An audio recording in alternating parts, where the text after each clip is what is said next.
Welcome to the Marvel of Horror, where we talk all things past, present, and future as they pertain to the horror genre. I'm your host, your friend, fellow horror enthusiast, Bruce Marvel, and joining me today is original composer, arranger, orchestrator, and music producer, Christopher Robinson. Christopher, Man, thank you so much for doing this. I'm really glad you're coming on the show because I've brought up on many times in the show before how I think like music and film like today is like kind of lacking, so to speak. Not like back in the older days with like Jerry Goldsmith and some of these yeah. iconic guys doing these iconic scores. But Mhm. I gotta ask you first off, what's your first real experience with the horror genre? I would say the very, very first thing that really got me into horror would have to be R.L. Stein's Goosebumps TV show. And I think for a lot of people, where at least when they were kids, that was kind of like the first thing. I never read the books until later, but I Okay. specifically remember this episode right here, The Haunted Yeah, oh yeah, Mask. that was Uh, the premiere episode, right? the first one, yeah, Yeah, I that remember. very first one, and I just never forgot that grotesque mask. And the theme song is the thing that a lot of people still remember. I see it circulating around cyberspace every year, all year round. But it's I forgot where Jack Lynn's got the inspiration from. It's from a very old composition. I can't remember who the original composer was, but that's where he got the inspiration from, and he kind of went from there. But yeah, that theme song, I it used to freak me out when I was a kid, or I would say it used to spook me out when I was a kid, which is that's the actually the title of my horror album called Spooked. So it's kind of pulling inspiration from my first introduction to horror, which was that, and then from there, everything else kind of just came after that. It took a couple of years for me to kind of like love the genre. It wasn't until I got a little bit older and became and started like learning the behind the scenes of how what it takes to make a film, or what it takes to write a script or develop these characters, the special effects and all that stuff. Seeing how that worked, it kind of really pulled my interest, and so I gained a deeper appreciation for that craft. And so, musically, I love storytelling, and just I think also ballet, being introduced to that. There's no talking, there's no acting, there's no singing. It's just dancing, and the orchestra is literally the backbone of emphasizing the story. So if something dramatic's happening, it's going to be or if something's more lush, it's going to be a little more mellow. So I'm Tchaikovsky's Nutcracker was my first ballet introduction, and I fell in love with that score when I was in elementary school, probably fifth grade. I think I went on a field trip for that, and that kind of just further developed my ability for storytelling and orchestration, whether it's for the screen or for stage. I just love getting into as I tell many folks, I love getting into the psychology of music composition. It's because it's a mental thing. When you really get deep into it, Hmm.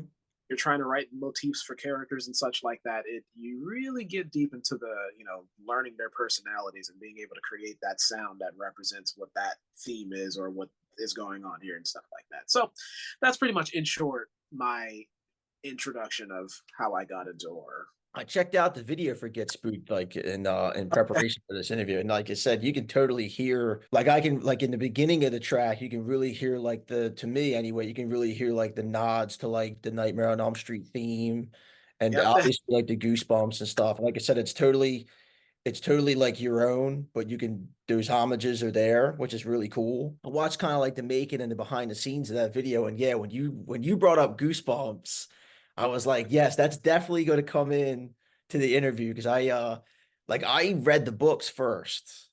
And Yeah. I think by the time the show came out, I was already kind of moving, like I was moving up to like Stephen King and stuff like that. But I loved those books. And I think I want to say I think Werewolf of Fever Swamp was the last one I read. Oh, I haven't read that book yet. I actually started collecting all of the original books. I was able to find them, and this is actually an original, and it's in like mint Yeah. condition. The first like eight are like amazing. I think it's Yeah. like Welcome to Dead House and Stay Out of the Basement and Monster Blood. Like I used to know them because I those first 10, like I remember like spending a summer just like reading them like front to back and then just starting over. Yeah, that Welcome to Dead House, I read that for the first time last year, I think last October, from cover to cover, and it's still good. Like I know that that was R.L. Stein's first stab at writing children's horror novels, and he's never done he didn't think he could do it at the time, so he was writing like teen series, so he was kind of that first book was kind of like a little bit of that, but dumbed watered down a bit. So it made sense why it was, because there were some situations in those chapters where I'm like, whoa, this is a kid's book. Yeah, you yeah. know Like I was like, wow, there's a lot of people like there's a lot of like dead ghosts and like people who died in that house for something that's so because I think I want to say Yeah. the first one I read was Night of the Living Dummy. Mm, That mm, was the first one I got my yeah. hands on. And even like Stay Out of the Basement. Stay Out of the Basement was Oh yeah, pretty that one. hardcore for like being a kid. But I mean, it's great though, because it's, I guess, with a lot of children's properties and or TV shows and whatnot.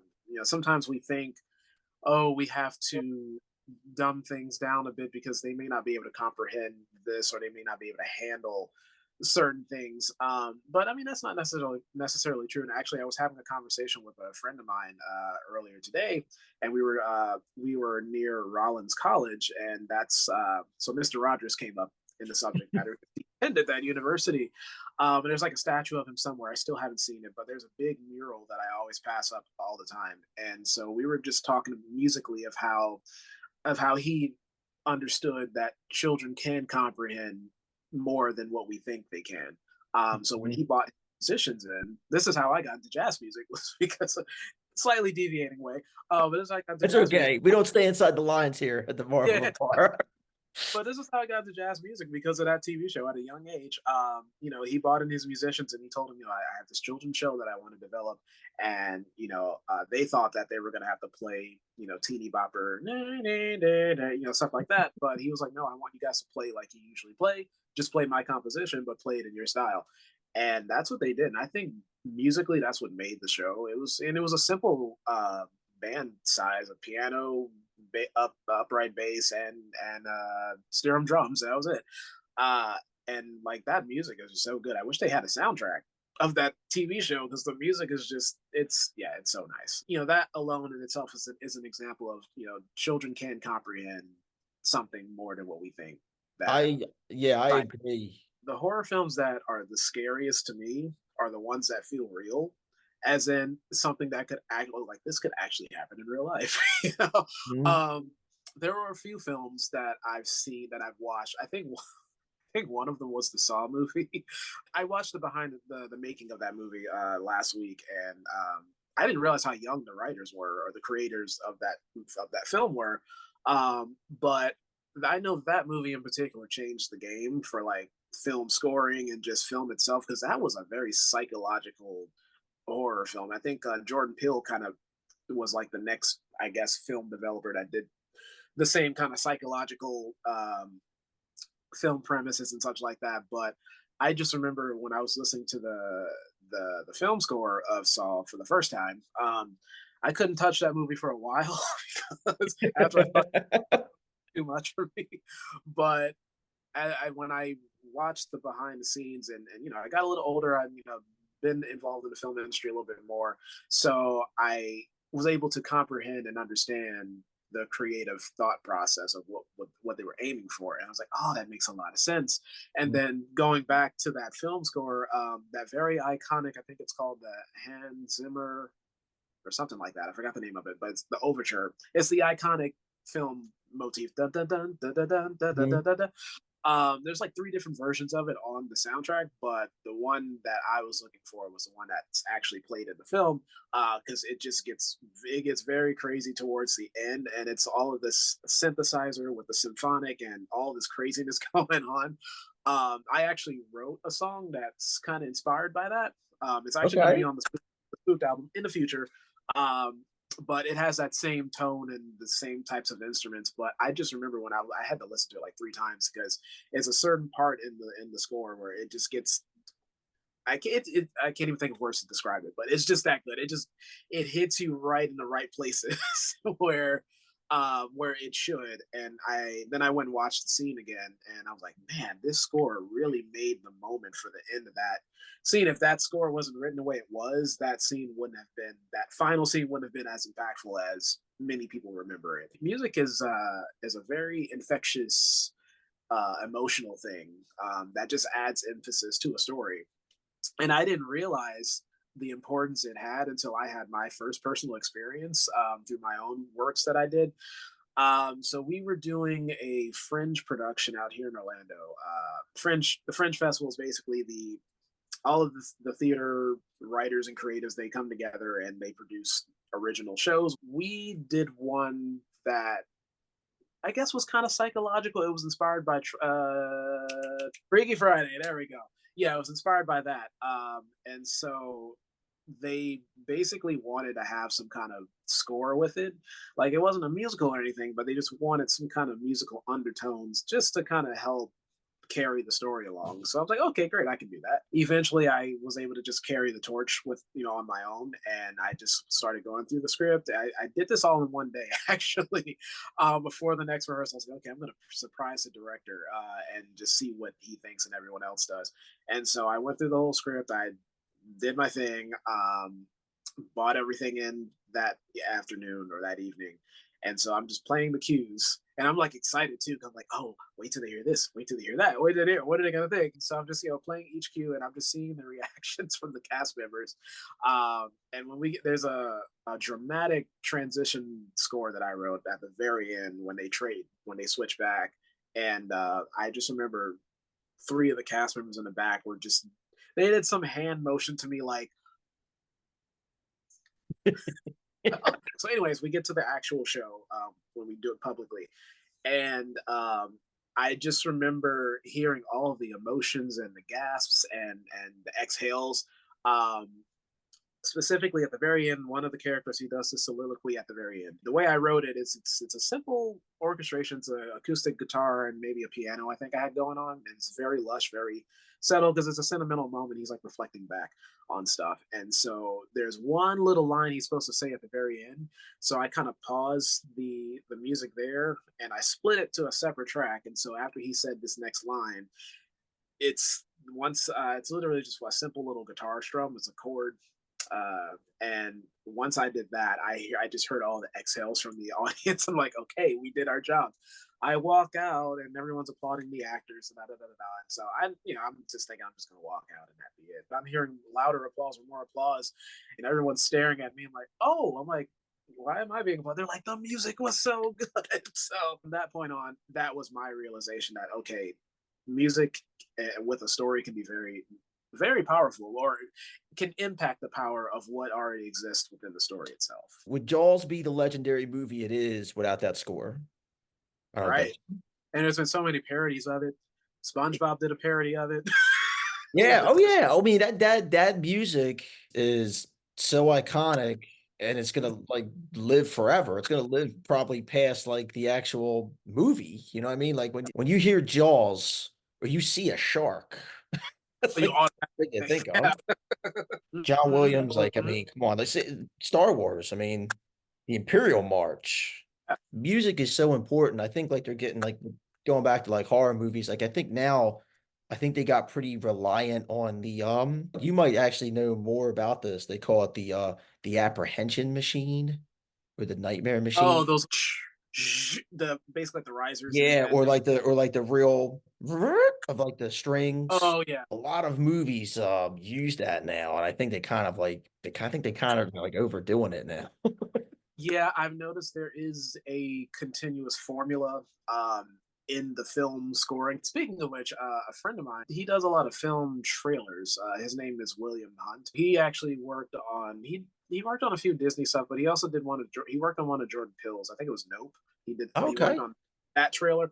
But one of the questions I had asked him because I've noticed a lot of film trailers they over exaggerate the score, and then when you actually see the movie, it's like, wait, where was that dramatic cue that I heard? And Mm. so I had asked him, and he said, yeah, that basically it's for just the trailer, just to hyping it up, give it a little bit more spice, a little bit more seasoning to get people lured in to want to go see the film. But the actual score usually is not as crazy, depending on what it is, what the whole film is itself. But that was something that had always stayed in my mind because like you said, I've noticed it's like a continuous formula with not just the trailers, but yeah, the film scores too. It's a similar sound that's being used. Yeah. Um, that was the interesting thing about the classic horror films is because not everyone there was no sampled instruments. A lot of like Netflix TV shows, some composers they're we don't really use live orchestras anymore. Everything is pretty much digital. If there is any strings, they are using sampled orchestras that give you that realistic sound. I mean, I use them myself. Me working on a budget, it's convenient for those composers who are working on a budget who can't afford a live orchestra.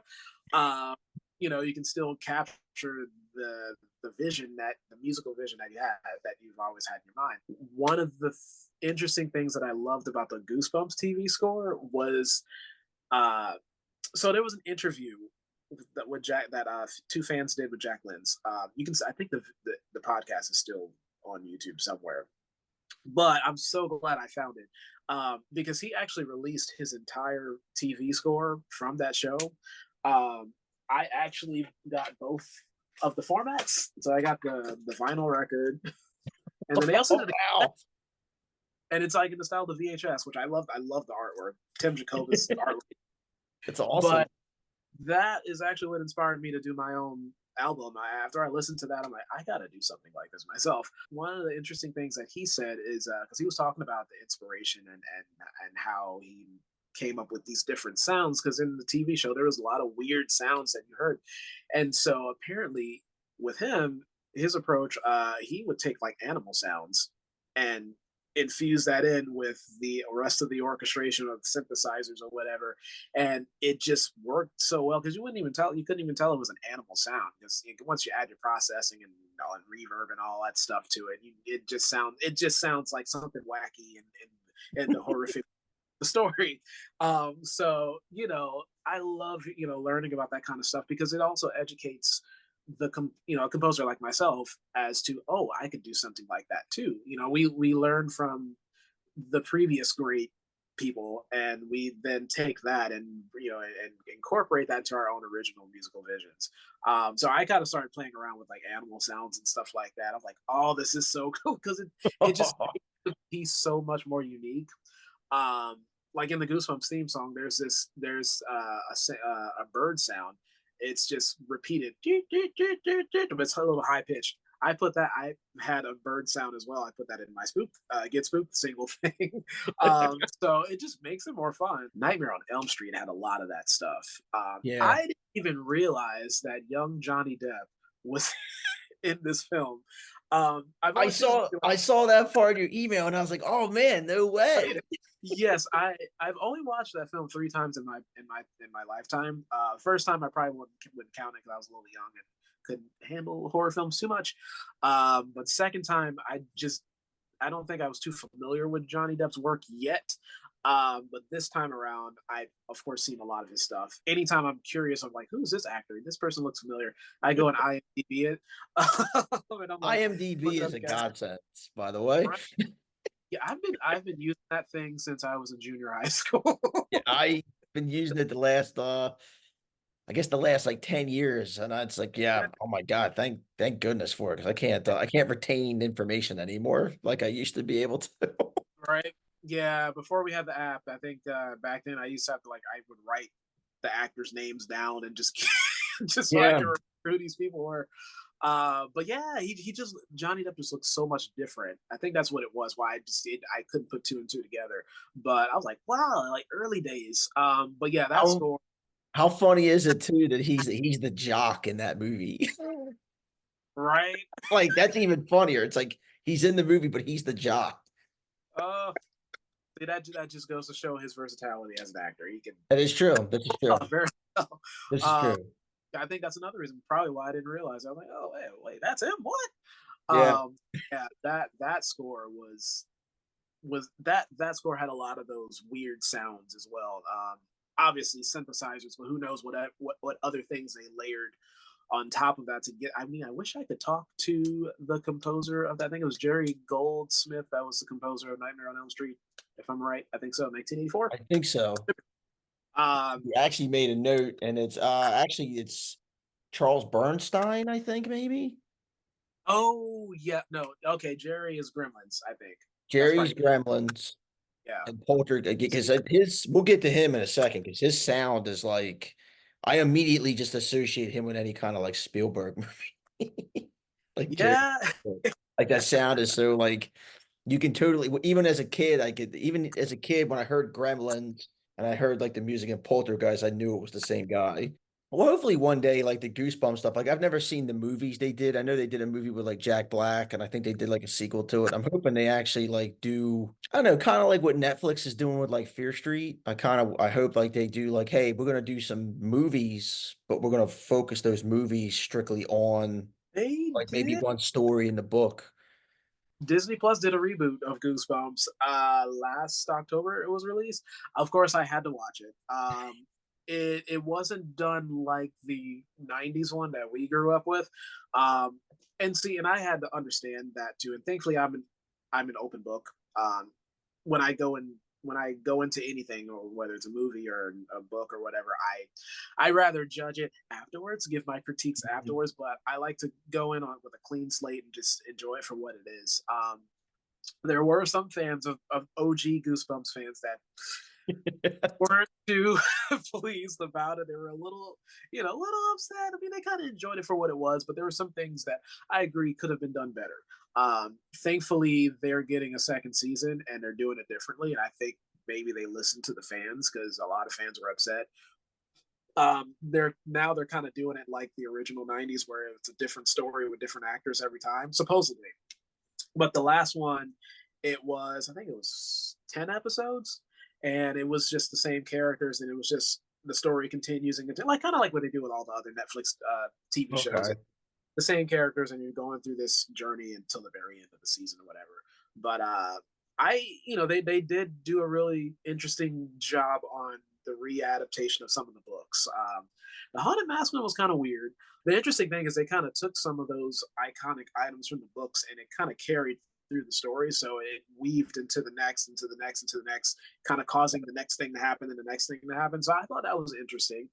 Um, a lot of people were upset at the theme song because, Oh, like really? I said, music is very important. So I'm It interested to see is. It what really is. yeah, I'm interested to see what they do with the reboot with the second season, because a lot of people are hoping that they would do a use the same theme song, like what Nickelodeon did when they rebooted all that. They used the same original one, which I thought was great, but with this one, they took a different approach. It like you said, it had the same repetitive sound like we hear in some of these other new age horror films. It's that same Mhm. strings and then We all know you're using that one instrument. yeah, yeah, yeah. It's like we Um, get it. you probably noticed this too when you watch the Get Spooked music video and all that stuff. A lot of the artwork I did was inspired from Tim Jacobus's work because I was like, I really wanted to like really capture that artistic world aside from the musical part of it. Even this shirt I designed is inspired from Goosebumps too. So it was really fun for the inner kid in me.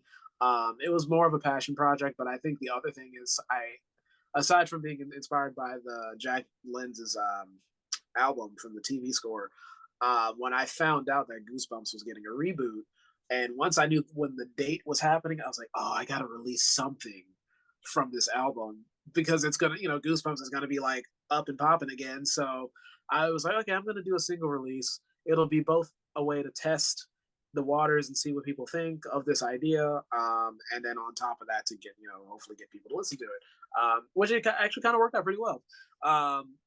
So actually there's going to be another single release. Actually, you got the exclusive. This is the Yeah, first go time. ahead. Yeah, Uh, tell us everything you can, everything you feel so I'm comfortable sharing. not giving away the title yet, but there is going to be another single release in October. Don't know when in October, probably early October, mid October. But it's it's it all came from a dream actually. I've had plenty of dreams where I've written like I guess you would say they were almost like Grammy Award winning songs. And I've had other friends that had these similar experiences. And it's like when you wake up, you try to remember as much of it as you can, but you just can't remember all the details. But this particular time, I woke up and still had it fresh in the mind. I grabbed my phone with my groggy voice and I tried to hum or whistle it as much as I could just to remember the hook. And it was interesting. I'll give you a little hint of it, but it the original song that was in my head. It was this weird dream I had. And you know how sometimes you have dreams different that you go from one scene to the next and it has nothing to do with the previous scene. So it was Absolutely. one of those things. And so, but by the time I got to the very end, I don't know how we got to modern time to 1700s, but that's how it ended, I guess. Because the music was very waltzy, like 3/4, that like yo ho ho yo kind of like thing. I don't know if this was Pirates of the Caribbean or what. After thinking about Johnny Depp, I don't know, but yeah, it was just this very sweet lady goes to this child and she's like, "Oh yeah, you're gonna be the judge for today," but she's singing it in this waltzy kind of whatever, like very traditional seven seas on on the river kind of a whatever. And it but the hook that she was singing was just very catchy and I never forgot it. So that's what I was humming on my phone voice memo. And so I was like, okay, let's hope I can actually remember this when I actually go to record it. So I finally recorded it last week. I started, and every couple of days I'll go back and add to it, add to it. I think yesterday I actually completed the entire first demo, and it's great. It's awesome. We actually released the CD of the single too, so it's inspired by Goosebumps too. But yeah, it'll be an album, probably about 20 tracks. I want to say. I think that's what we got. I've written about 15 compositions already. Two other songs were like radio songs, and so, but like after listening to those film scores, like Nightmare on Elm Street, and just listening to, I mean, some of those tracks aren't even that long. I think one was like 30 seconds, another one's a minute and something. But of course, some of that stuff is like music cues that happened in the film, so of course they threw that in there. But just the simplicity of some of the scores, but that are contained in the track listing, they're so, like I said earlier, they're so simple, but they're still cringy and everything that it needs to be for that film itself. And so that opened my mind for how I'm going to further carry out this album of mine. But yeah, that's basically what this album is. It's basically everything that kind of spooked me as a kid. um, film, TV shows, books, TV shows, even some like radio artists. I want to say it was a Tupac song, and the hook of the song was "I see death around the corner," and that was like the chorus part, and the music was just very sinister. And I was very young, so I didn't really understand. Wasn't really comprehending everything, but I knew I knew this was something serious, spooky, and there was the word death mentioned in it. So I was like, okay.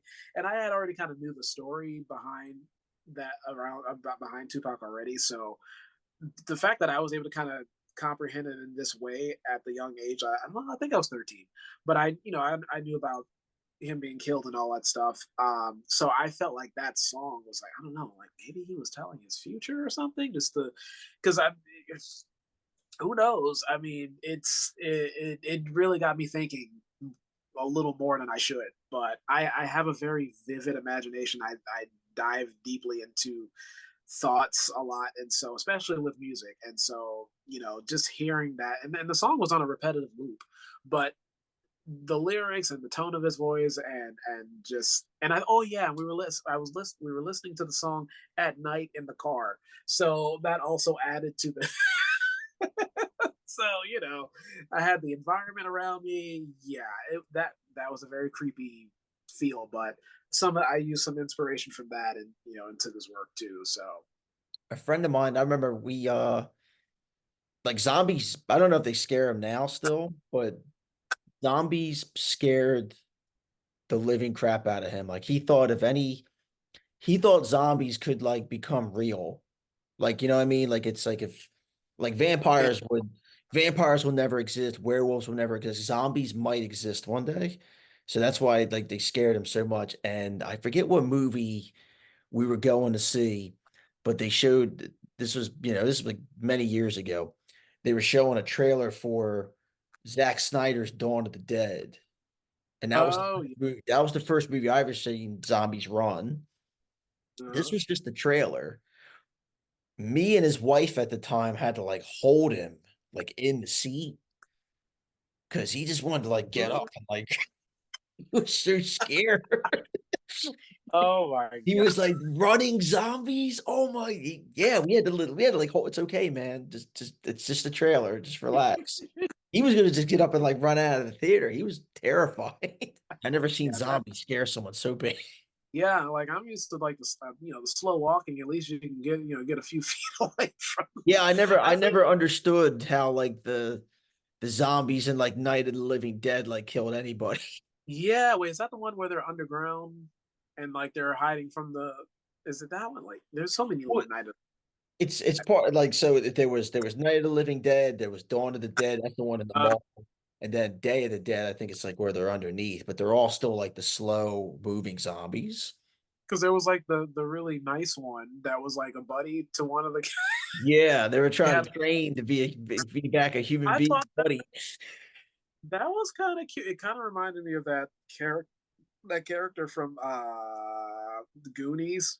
The Yes. the the. Yeah, I've Rocky actually. Road. Mhm. 28 Days Later is the movie for me that was like, oh man, yeah, I could see that. Like some sort of like bloodborne pathogen that's like getting people like just to go crazy. Those are the movies where after you leave the theater for the night, where you're kind of like scared to go to sleep. Yeah. Yeah, you start thinking way too hard. If you have one, what is your favorite horror movie score? It's between Nightmare on Elm Street and Saw. And the reason why I say Saw is because it's the score of that is the same style of what I like to write. I love like that Trans Siberian Orchestra kind of symphonic and synthesizer stuff, and that score has a lot of that. And it definitely made me feel something, especially when I listened to the iconic one, the iconic sound. But I love Nightmare on Elm Street as well because I love that classic sound and it's different Mhm. and it doesn't sound like everything else and it has those the same thing. It still has the synthesizer and the symphonic, so it has both, but it's that classic sound that I love, and it's so simple. But because I think when I listened to the very first track, it was just, I think it was like maybe a 60 second, a minute long, 30 seconds long or something like that. But as soon as you heard that or whatever it was, you knew what time it was. Basically, oh, Mhm. here we go. But yeah, I probably couldn't narrow it down to one just yet. But if we were to do it based on generation, then for was it we'd say what 20th century would be Nightmare on Elm Street, 21st would be Saw, I guess. A movie I talk about a lot because it's like my favorite movie is Abbott and Costello Meet Frankenstein. Yeah, check it out because I think you would appreciate this. So this they've never released that score, and I really wish they would, but for some reason you can't get it. I think Frank Skinner is the guy who Oh, is the composer or the arranger. So that movie's so cool because like Dracula's in it, Frankenstein's in it, the Wolfman's in it. mm, Abbott and Costello are like our heroes. Everybody's got like a certain music to them when they're on screen. So Frankenstein's got his theme music, and the way they intertwine them when they're in screen together throughout the mm, whole movie is just fantastic. I think you'd really appreciate it. So like they all got this distinct music pretty much announcing them on screen, and then when they're on together, the way they blend the music together, it's really cool. Like they only really play with five different types of music with these characters, but when they blend them together on screen together, it just creates like it almost creates like a new theme. It's really brilliant how he did it. that's what makes those scores so memorable. There's a uniqueness in it and how it's engineered, how it's the different sounds that's infused into it, and just the overall artistic creation of it. I was going to a performing arts school in New Orleans. That's where I'm originally from. I went there for theater and film, and our acting director His name was Dr. John Hoffman. I believe he was in the original Charlie's Angels movie, like the black and white one. But he would always tell us in class, when you go to an audition or when you're doing a performance, always he would sing it. Actually, he would say, "Give them something to remember you by," And so same thing musically. You want to give people something to remember, even if it's just one score. Uh, like the one that I remember from Saw that everybody knows that associates it with the film is that the ending of the scene.